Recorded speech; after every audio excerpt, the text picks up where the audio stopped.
Aka, mana bu Gulzora chorrahasi, yo'lni yuzi, ko'kchadan kelaverishimizni, shtabga chiqib ketaverishimizda bugun sizga biznesingiz uchun idealli bo'lgan, fasadi 30 metr, uzunasiga bo'lsa 28.8 bo'lgan biznes qilishingiz uchun joyni ko'rsataman. Общий 8.6 vot. Yonimizda ko'ryapsiz, noturar joy.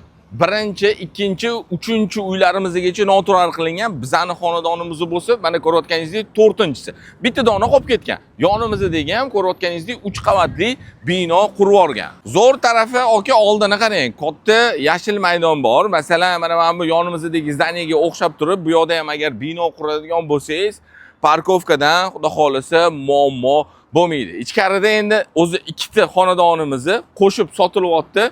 Bir qavatli binolari bor. Uni endi baribir olganingizdan keyin buzib qurasiz. Bilasiz, mana shu proxodimiz juda yaxshi joy. Mana Archi ko'chalarda, mana shu shtab boshlanishlaridagi o'zi narx-navo pik paytida 120 mingdan ham 130 mingdan ham baland bo'lgan. Bu xonadonimizning narxiga keladigan bo'lsak, bir sotix uchun 88 mingdan so'ralyapti, o'tib beradigan joyi bor.